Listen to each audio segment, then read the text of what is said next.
سيئات أعمالنا من يهده الله فلا مضل له ومن يضلل فلا هادي له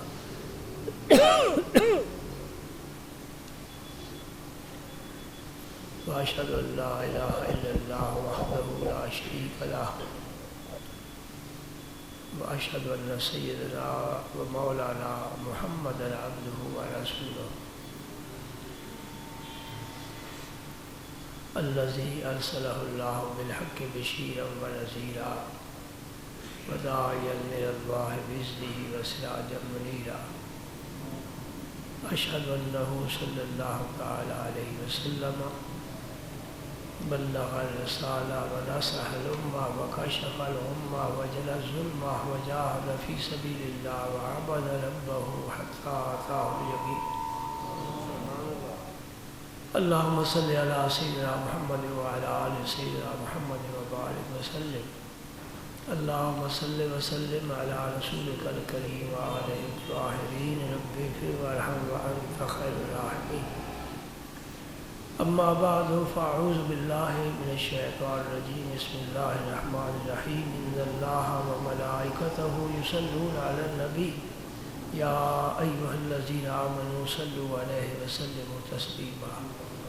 اللهم صل على سيدنا محمد وعلى آل سيدنا محمد وبارك وسلم. اللهم صل وسلم على رسولك الكريم وآله الطاهرين رب اغفر وارحم وأنت خير الراحمين. اللهم صل وسلم على رسولك الكريم وآله رب اغفر وارحم وأنت خير الراحمين.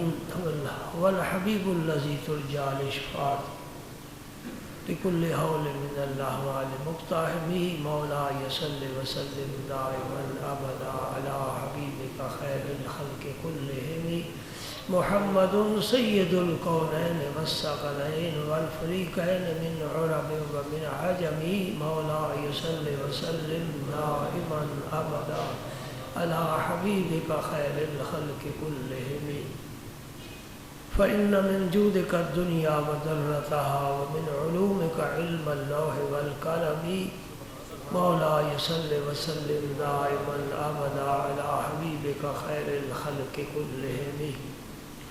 تصور کی دنیا میں گم ہو جائیں، یہ تصور ہمیں اللہ کے حبیب کی بارگاہ میں لے جائے گا. جسم فانی ہے، اس جسم میں حکومت روح کی ہے. جب روح پہنچ جائے، جسم نہ بھی پہنچے کوئی بات نہیں ہے. تصور کی دنیا بڑی خوبصورت ہے. اللہ کا تصور نہیں ہو سکتا. لا یتصور، اللہ کا تصور نہیں کیا جا سکتا. اور اللہ کی ذات کے بارے سوچنا بھی منع ہے.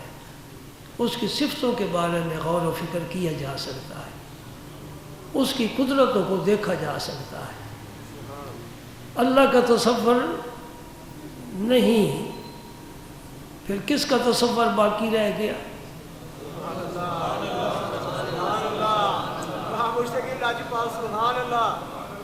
پھر تصور کے قابل اللہ کا حبیب ہے صلی اللہ علیہ وآلہ وسلم. حضور خواجہ غلام فخر الدین سیالوی رحمت اللہ علیہ کا ایک شعر ہے، ایک غزل شروع ہو رہی ہے، اس کا یہ مطلع ہے: یہ تصور جمالت بخدا شدہ شنائی. فارسی میں ہے نا، یہ تصور جمالت بخدا شدہ شنائی بخیال خاک پایت بدو دیدہ روشنائی. اس کا کیا معنی ہے؟ فرماتے ہیں یا رسول اللہ صلی اللہ علیہ وسلم، تیرے جمال کا تصور، تیرے حسن کا تصور، تیرے سراپا کا تصور کرتے کرتے کرتے مجھے رب کی محبت حاصل ہو. رب تو دیکھا نہیں جا سکتا، تیری ذات پاک کا تصور کرتے کرتے مجھے اللہ کی محبت نصیب ہوئی ہے. یہ خیال خاک کے پایا ہے، تیرے قدموں کی جو خاک ہے میں نے اس کا خیال باندھا ہے، خیال باندھا ہے تو میری دونوں آنکھوں میں روشنی آ گئی. آپ بھی ذرا تصور مان لیں سرکار کا کہ مسجد نبی بڑی سادہ سی ہے، پتھروں کی بنی ہوئی. پہلا پتھر خود میرے رسول پاک نے رکھا ہے، دوسرا ابوبکر صدیق کا ہے، تیسرا عمر فاروق کا ہے. میرے نبی نے اس مسجد کا پتھر رکھا ہے، تبھی تو رب نے ایک نماز کا ثواب کئی گنا کر دیا ہے نا. اور اس کی دیواریں بڑی سادہ ہیں اور چھت پر کھجور کی ٹہنی ہے، شاخیں ڈالی ہیں. بارش ہوتی ہے 1 گھنٹہ، چھت ٹپکتا ہے سارا دن ساری رات. اس کیچڑ میں صحابہ سجدے کیا کرتے تھے. خشک مٹی پر بھی ہم نہیں بیٹھ سکتے، ہمارے کپڑے خراب ہوتے ہیں. اللہ کے رسول کے صحابہ خود نبی پاک بارش ہوتی تھی تو مسجد کے کیچڑ میں سجدے ہوتے تھے، وہی بیٹھتے تھے. وہ تصور باندھو نا کہ صدیق اکبر ہیں، ادھر عمر فاروق ہیں، عثمان غنی ہیں، علی المرتضیٰ ہیں، وہ پیچھے حضرت بلال بھی بیٹھے ہیں، ادھر ابو ہریرہ ہیں، ابو سعید خدری ہیں، حضرت صاحب بن ابی وقاص ہیں. یہ سارے صحابہ، ابو ذر غفاری وغیرہ، سارے حضور کے پاس اس طرح بیٹھے ہیں جس طرح شمع کے ارد گرد پروانے گھومتے پھرتے رہے. اور نبی پاک کس طرح بیٹھے ہیں جس طرح ستاروں میں چاند ہوتا ہے. اور صحابہ جب فرصت ملتی ہے سرکار کا شان اقدس میں تشریف لے جاتے ہیں تو پھر حضور کی باتیں کرتے ہیں. میں وہ باتیں آپ کو سنانے کے لیے بیٹھا. ایک تو یہ صحابہ کو خیال آیا کہ جو آپ کی خلوت کی زندگی ہے، یہ درون خانہ کی زندگی ہے، وہ ہمیں تو پتہ نہیں. حضور کا گھر تشریف لے جاتے ہیں تو گھر میں آپ کی کیا مصروفیات ہوتی ہیں جی؟ تو وہ کس سے پوچھے؟ ازواج مطہرات کے بغیر کوئی نہیں بتا سکتا. ام المومنین حضرت عائشہ صدیقہ رضی اللہ تعالی عنہ سے پوچھتی ہیں کہ ان کے ساتھ حضور کا خصوصی تعلق ہے. خصوصی تعلق کیا مطلب ہے خصوصی تعلق کا؟ یہ بڑی ذہین تھی، حضور نے انہیں بہت علم عطا فرمایا. انہوں نے حضور کے علم کو اپنے سینے میں محفوظ رکھا ہے. حضور کے وصال کے بعد اگر صحابہ کرام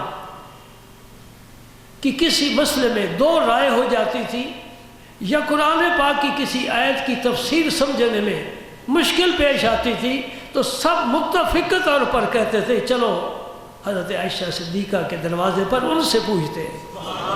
اس قدر علم اللہ تعالیٰ نے نبی پاک کے طفیل عطا فرمایا تھا. تب حضور نے پوری توجہ دی ہے. اور حضور نے جو زیادہ شادیاں کی ہیں اس کا بھی ہمیں مسئلہ سمجھ میں آ گیا، تاکہ حضور کی گھر کی زندگی کی بہت سی روایت کرنے والے ہوں اور حضور کے بہت سے قبائل کے ساتھ رشتہ داری ہو. جی یہ عیب والی بات نہیں ہے. ایک بات میری یاد رکھو، کوئی عیب والی بات بھی ہوگی نبی کے پاس آ جائے گی، وہ بھی کمال والی بات ہو جائے گی.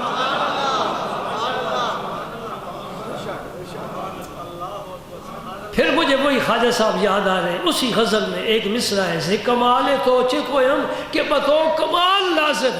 اے اللہ کے حبیب تیرے کمال کی میں کیا بات کروں کہ تیری ذات پر کمال بھی ناز کرتا ہے.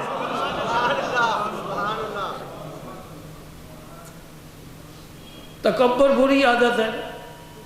حضور نے فرمایا جس کے دل میں رائی کے برابر بھی تکبر ہوگا جنت میں نہیں جائے گا، کیونکہ یہ اللہ کی شان ہے. اللہ کے لیے تو عیب نہیں ہے نا. متکبر اللہ تعالیٰ کے اسماء الحسنی میں سے ایک اسم ہے، وہ متکبر ہے اور خود کہتا ہے. اور ہم بھی ہر نماز میں اٹھتے ہیں تو اللہ اکبر، جھکتے ہیں تو اللہ اکبر، رکوع سجود میں اللہ اکبر، مؤذن اللہ اکبر، مکبر اللہ اکبر، ذبح کرنے والا اللہ اکبر۔ اللہ کی بڑائی کا ذکر کرتے ہیں نا، وہ بڑا ہے، اس میں تکبر ہے، اور اس میں تکبر خوب لگتا ہے اس لیے کہ وہ اصلی ذات ہے۔ ہم سب شناختی کارڈ کی کاپیاں ہیں معذرت کے ساتھ۔ تو سرکار کی ذات میں جو وصف آ جائے گا وہ کمال والا وصف بن جائے گا۔ کسی کون تو بڑا حریص ہے، وہ اپنی حد تک سمجھے گا کہ مجھے تو نے گالی دی ہے۔ رب نے قرآن پاک میں حضور کو حریص علیکم فرمایا۔ اب وہی حرص کی شان جو ہے جب نبی کے پاس آ گئی تو وہ قابل تعریف ہو گئی، مدح کے قابل ہوگی۔ عزیز علیہ ما عنتم حریص علیکم بالمؤمنین رؤوف الرحیم۔ ام المؤمنین عائشہ صدیقہ رضی اللہ تعالیٰ عنہ کے پاس صحابہ حاضر ہوتے ہیں، عرض کرتے ہیں یا رسول اللہ، ام المؤمنین اماں جان صحابہ کہہ سکتے ہیں، ہم نہیں کہہ سکتے۔ صحابہ کہہ سکتے ہیں، کیوں؟ وہ آسمان ہدایت کے ستارے ہیں، ہمارا کوئی ذکر نہیں۔ نہ اپنے آپ کو بڑا سمجھو، جس نے اپنے آپ کو بڑا سمجھا خدا کی قسم نہ اس جہان میں عزت ہے نہ آخرت میں عزت ہے۔ جس نے اپنے آپ کو چھوٹا سمجھا، چھوٹا کیا، وہ دونوں جہانوں میں آبرو پا گیا۔ من تواضع للہ رفعہ اللہ، میں اس کا ترجمہ پیش کر رہا ہوں۔ جس نے اللہ کے لیے تواضع کی، اللہ نے اسے بلند فرما دیا۔ میرے نبی سے زیادہ کسی میں تواضع نہیں تھی، اور میرے نبی سے زیادہ کوئی رفعت والا بھی نہیں تھا۔ وَرَفَعْنَا لَكَ ذِكْرَكَ، جس کے ذکر کو رب نے رفعت دی ہے، اس مذکور کی ذات کہاں پہنچے گی؟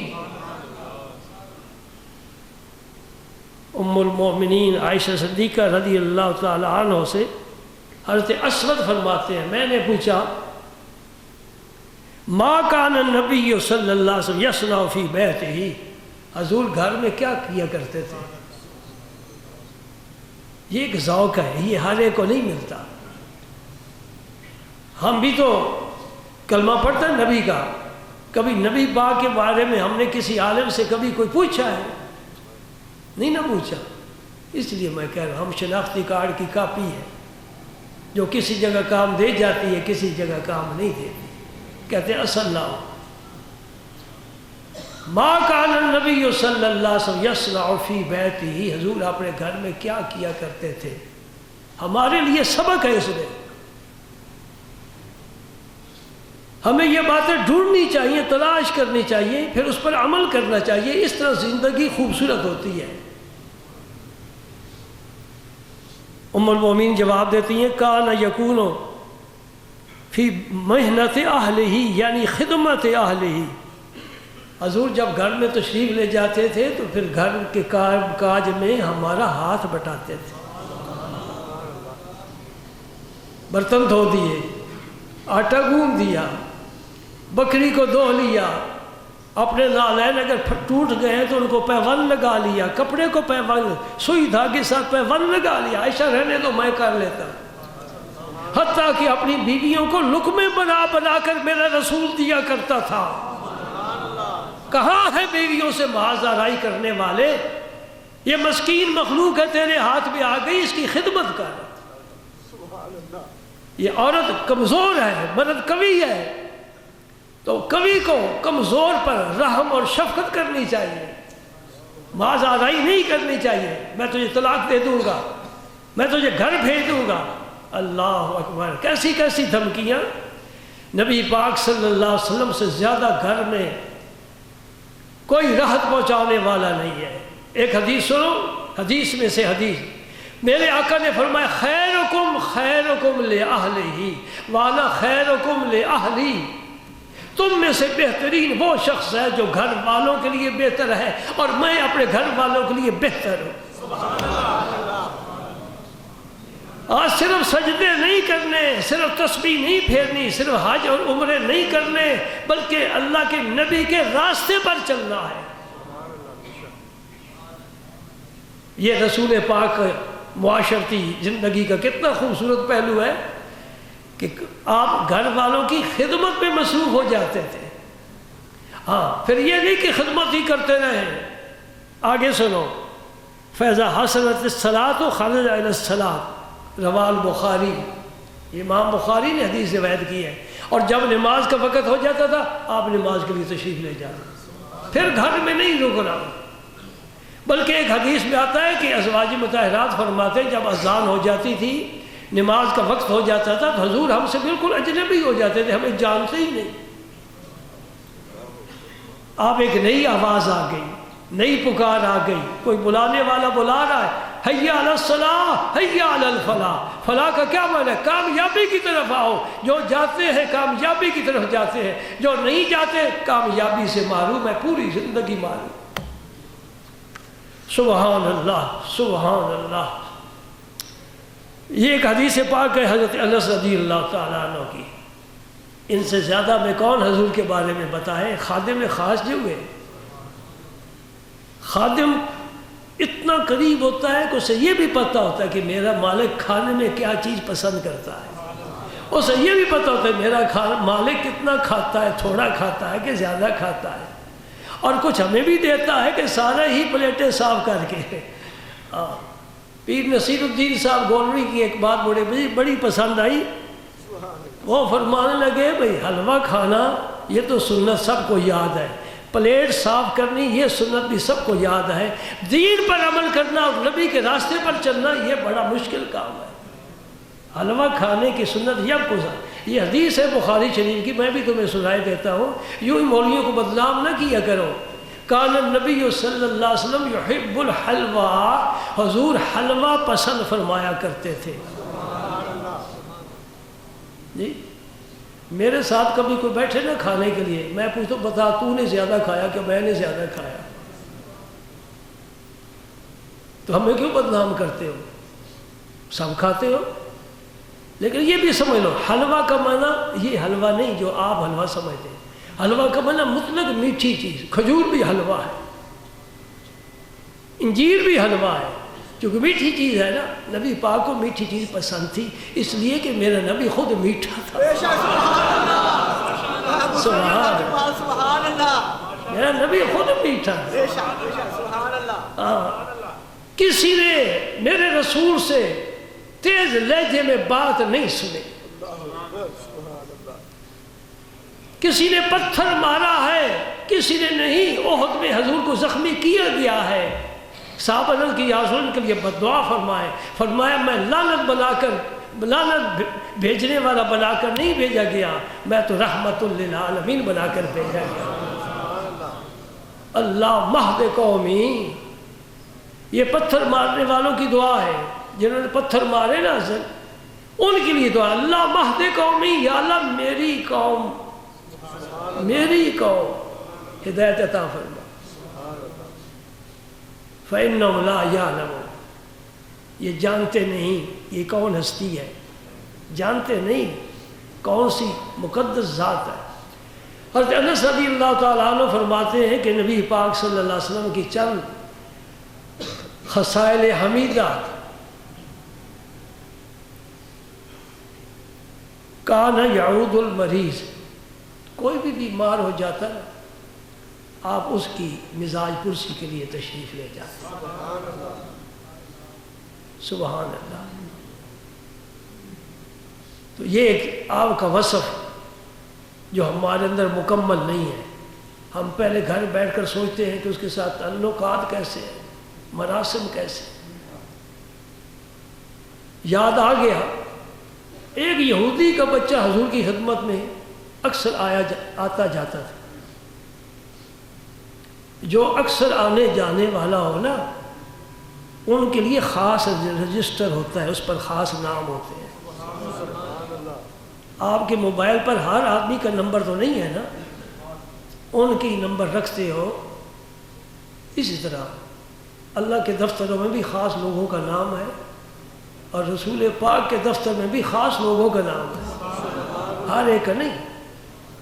جو عام آتا جاتا ہو صبح و شام، کوئی وقت کی قید نہیں، اس کے ساتھ قلبی لگاؤ ہوتا ہے، پھر اس کی خیریت پوچھی جاتی ہے، اس کے لیے دعائیں کی جاتی ہیں۔ یہ وظیفہ ہے درویشوں کا۔ اور جو لاپرواہی کرے تو اللہ پاک کا قانون ہے، جو اللہ کے ذکر سے غافل ہوگا نا، من اعرض عن ذکری فإن له معیشۃ ضنکا ونحشرہ یوم القیامۃ اعمی۔ 2 سزائیں رب فرماتا میں دوں گا، ایک اس دنیا میں ایک آخرت میں۔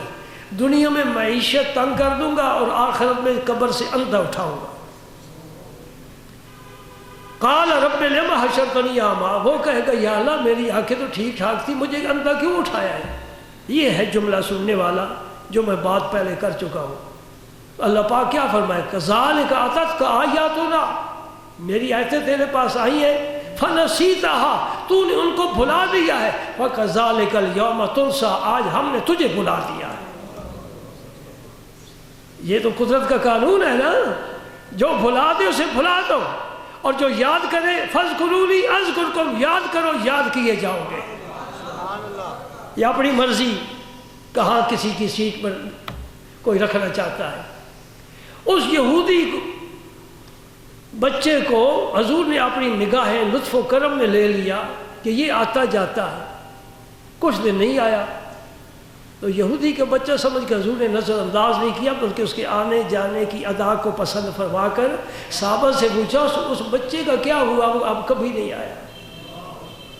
ایک آدھ دفعہ تو پوچھنا ہوتا ہے، تو اس سے بھی پتہ چل جائے کہ پوچھے تو سر پھر جھکا لے تو اسے پھر رہنے دینا، پھر نہیں پوچھنا۔ یہ اصول ہمارے بزرگوں کا چلا آ رہا ہے۔ اللہ اکبر اللہ اکبر اللہ اکبر اللہ اکبر۔ دیکھنا چاہیے کون فائدہ دیتا ہے، کون فائدہ لیتا ہے، کس کو جھکنا ہے اور کس کے سامنے جھکنا ہے، یہ سمجھنا ہے۔ نبی پاک سے زیادہ مخلوق میں سے کسی نے کسی کو فیض نہیں دیا، فائدہ نہیں پہنچایا، لہذا نبی کے دروازے پر ہمیں ہر حال میں جھکنا ہوگا، ان پر درود بھیجنے ہوں گے، ان کی سنت پر عمل کرنا ہوگا، اور ان کے آل بیت سے صحابہ سے محبت کرنا ایمان والوں کے لیے ضروری ہے۔ عرض کی یا رسول اللہ وہ بیمار ہے، فرمایا چلو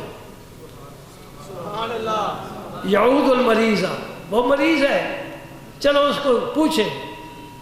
آپ چلے گئے، وہ نظر کے عالم میں تھا، آخری سانس تھی، باپ یہودی اور بیٹا بھی باپ کے عقیدے پر ہوتا ہے۔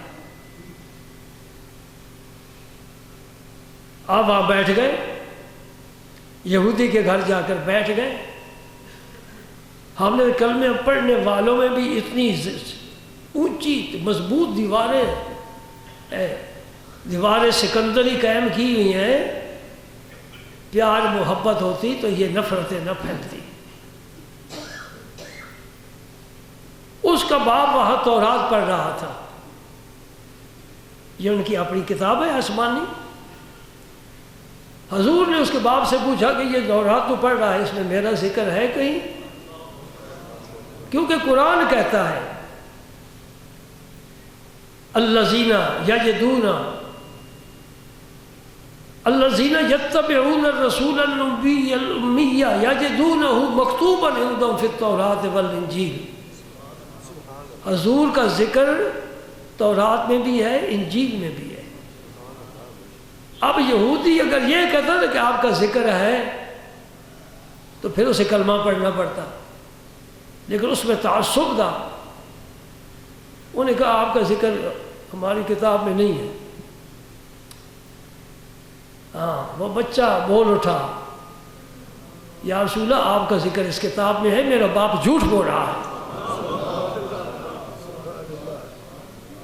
ہاں، اور ایک شعر سنو اردو کا، ہم نشیں کیسے کہتے ہیں؟ جو پاس بیٹھتا ہے، ساتھی، دوست، محبت کرنے والا۔ ہم نشیں جب میرے دن بھلے آئیں گے، ہم نشیں جب میرے دن بھلے آئیں گے، بن بلائے آپ میرے گھر چلے آئیں گے۔ ہم نشیں جب میرے دن بھلے آئیں گے، میری کوشش سے نہیں، میرے آنسو سے نہیں، میری فریاد سے نہیں، گریہ و زاری سے نہیں، جب میرا مقدر سمجھ جائے گا ستارہ بلندی پر ہوگا، ہم نشین جب میرے ایام بنے آئیں گے، بن بلائے آپ میرے گھر۔ اس بچے کے دن بھلے آ چکے تھے، اللہ کا رسول اس کے گھر آ گیا، یہودی کا بیٹا ہے، باپ یہودی ہے، اور انکار کر رہا ہے کہ آپ کا ذکر تورات میں نہیں۔ بچہ کہتا ہے یا رسول اللہ آپ کا ذکر تورات میں ہے۔ میرے نبی نے فرمایا پھر پڑھ کلمہ۔ کلمہ پڑھ لیا۔ آپ نے یہودی کو فرمایا اٹھ جا، اب یہ تیرا نہیں اب میرا ہے۔ آنکھوں آنکھوں میں اشارے ہو گئے، تم ہمارے ہم تمہارے ہو۔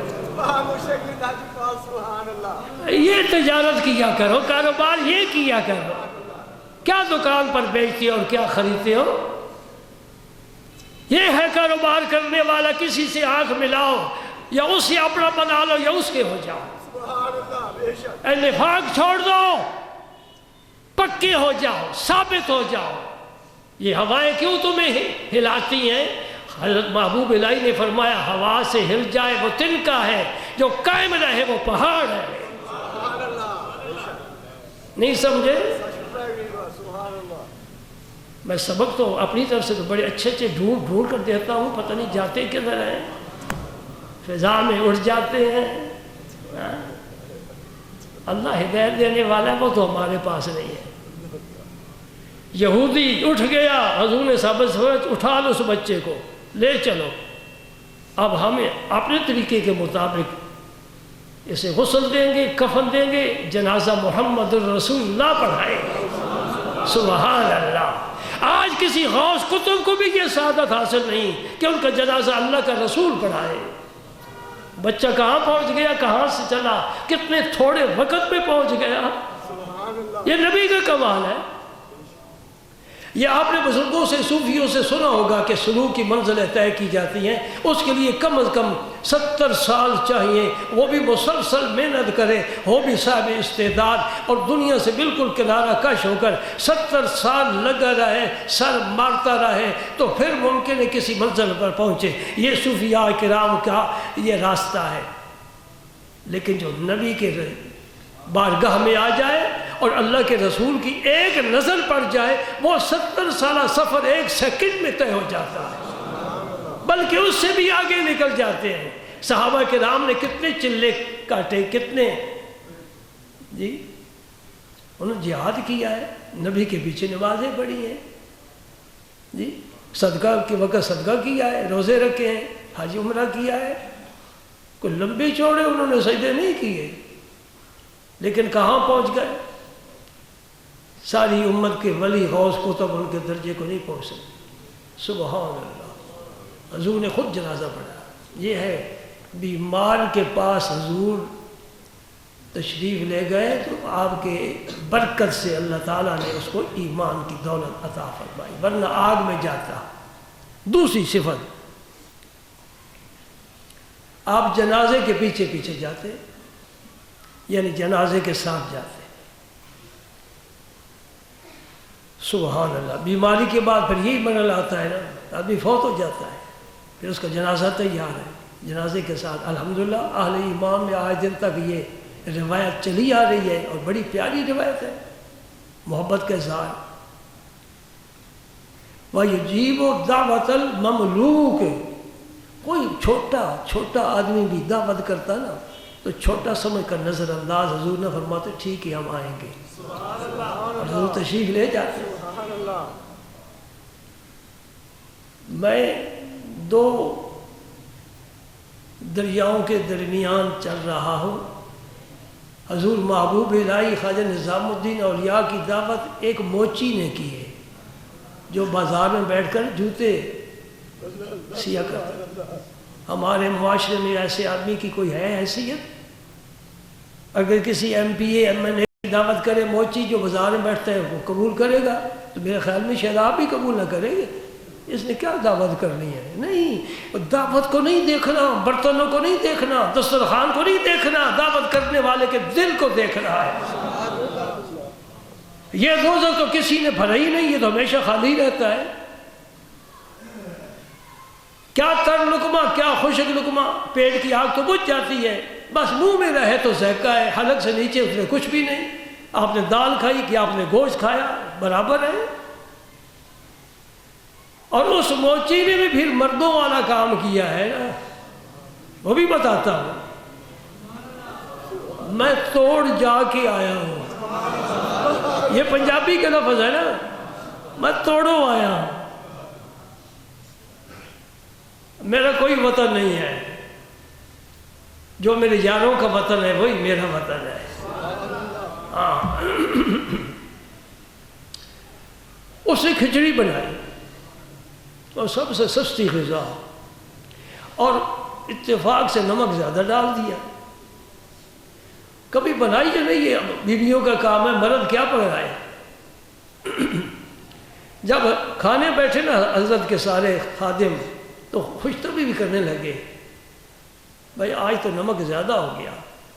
آپ نے فرمایا نہیں، اس نے پکایا ہی نمک ہے آج۔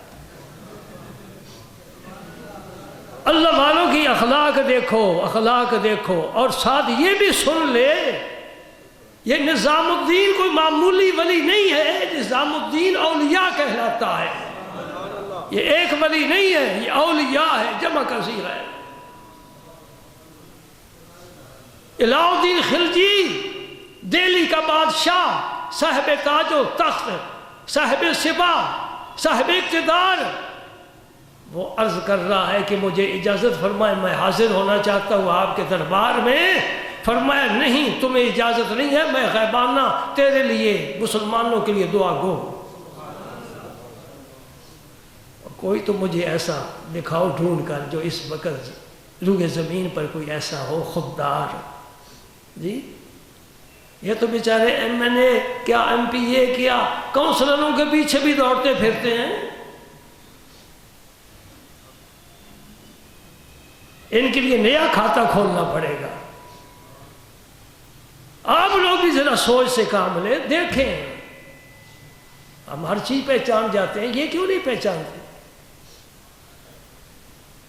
نہیں اجازت دیا۔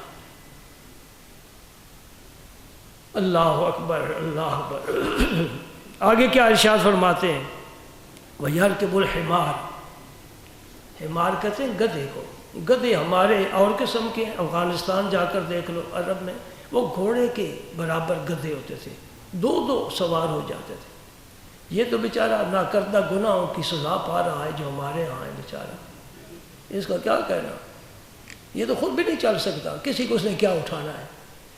فرماتے ہیں کہ نبی کریم صلی اللہ علیہ وسلم حمار پر، گدھے پر بھی سواری فرما لیا کرتے تھے، یہ عاجزی کی بات ہے۔ اور حضرت ابو ہریرہ کو ایک دفعہ اپنے پیچھے بٹھا لیا، ابو ہریرہ میرے پیچھے بیٹھ جاؤ۔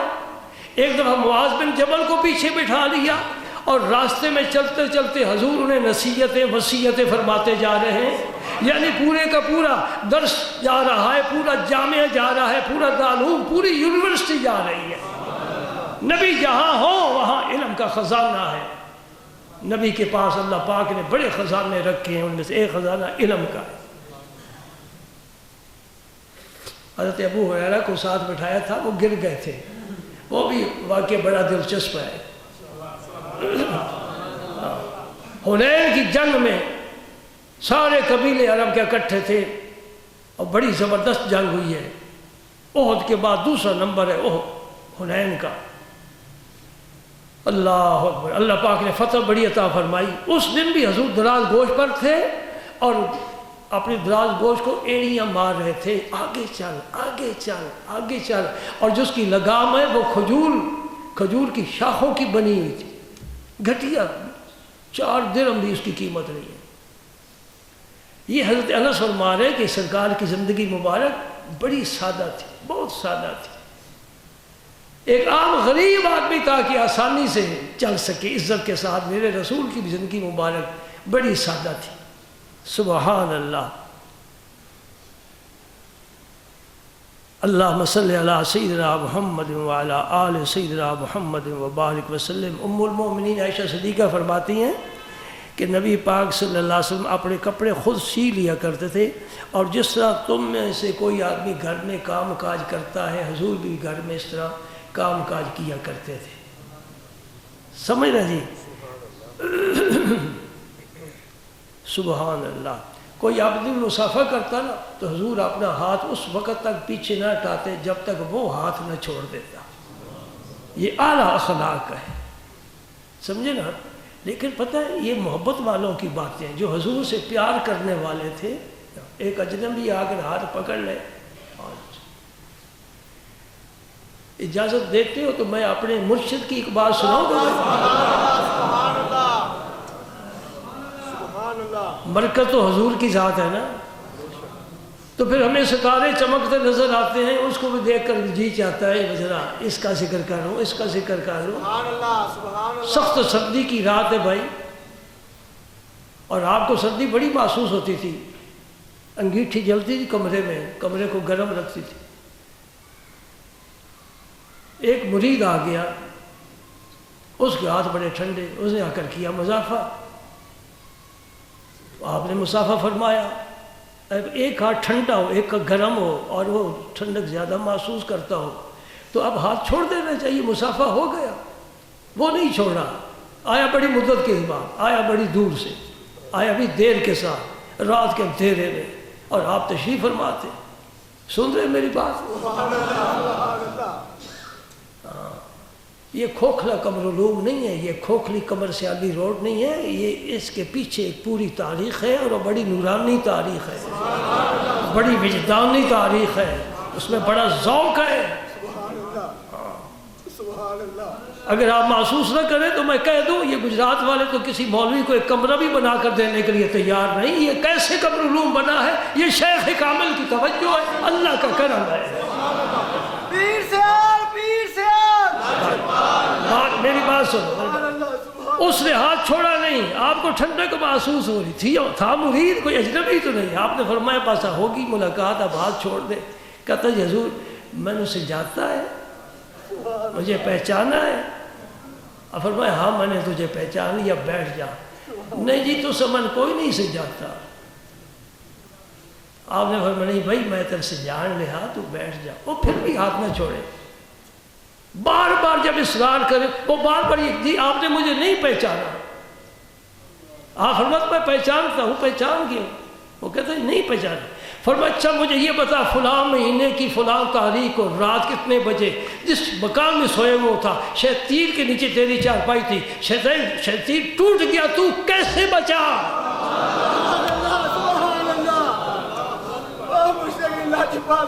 سمجھے نہیں سمجھے؟ ذہن کام کر رہا ہے. کہاں پہنچے ہو؟ وہ کہاں کا رہنے والا، اس کا مکان کہاں ہے، یہ کب کی بات ہے؟ شیطین وہاں ٹوٹ رہا ہے، چھت وہاں گر رہا ہے، آپ تو اپنے حجرے میں ہیں، آپ کو کیسے پتا چلا؟ فرمایا میں تجھے اس وقت بھی جانتا ہوں، آج بھی جانتا ہوں، ہمیشہ جانتا رہوں گا. لیکن یاد رکھ، میں تمہیں بات کہہ رہا ہوں، یاد رکھ میں نے تجھے پہچانا ہے، تو نے مجھے نہیں پہچانا. پیر مرید کو پہچانتا ہے، مرید پیر کو نہیں پہچانتا، اس لیے کہ اس کی بلندی کو نہیں سمجھ سکتا کہاں ہے یہ. اگر سچا پیر ہو نا، اللہ کی قسم میں اپنے شیخ کو ساری زندگی نہیں سمجھ سکا، اب کیا سمجھوں؟ ساتھ نمازیں پڑھیے، بلکہ پڑھائیے نمازیں. آستانہ علی سیال شریف پر میں نے جمعہ بھی پڑھایا ہے، حضرت کے حکم کے مطابق عرس شریف کے موقع پر تقریر بھی میں نے کی ہے. اس گجرات میں سے مجھے کوئی ڈھونڈ کر دکھاؤ جس سے یہ اعزاز حاصل ہو. یہ اللہ کا فضل ہے، اللہ کا فضل. ذالک فضل اللہ یؤتی من یشاء.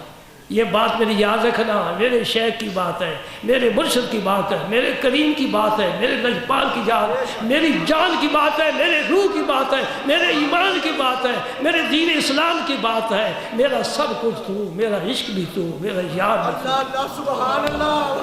میرا دین بھی تو، ایمان بھی تو، میرا قبلہ کعبہ مسجد منور مصحف قرآن بھی تو. اللہ اکبر. خواجہ غلام فرید صاحب نے دریا بہا دیا ہے، اور اس کا مقطع سنو اور پھر نماز جمعہ پڑھو. فرماتے خواجہ صاحب یہ یار فرید قبول کرے، سلطان بھی تو، سرکار بھی تو. نہ کوئی لباس کی حیثیت ہے، نہ شکل و صورت کا کوئی وہاں مقام ہے. تیرا کیا ہے؟ یہ یار فرید قبول کرے. سرکار بھی تو، سلطان بھی تو، نہیں تو کہتر کمتر احکر ادنا لا شے لا امکان بھی تو یہ یار فرید قبول کر اے کوشش کرو یار قبول کر لے کوئی ایسی عادت کا اظہار نہ ہو جس سے یار کے من میں رنجش آ جائے چہرے کا تیور بدل جائے سنبھل کے چل یہ پل صراط ہے سبحان اللہ نبی پاک صلی اللہ علیہ وسلم کے اخلاق ان کی عادات ان کے اطوار میں نہیں بیان کر سکتا یہ بڑا طویل مضمون ہے اتنی گزارش ضرور کروں گا جو کچھ بیان کرتا ہوں جو آپ سنتے ہیں ہر جمعے سبحان اللہ ماشاءاللہ ماشاءاللہ اللہ تعالیٰ مجھے بھی عمل کی توفیق عطا فرمائے آپ کو بھی عمل کی توفیق عطا فرمائے وآخر دعوانا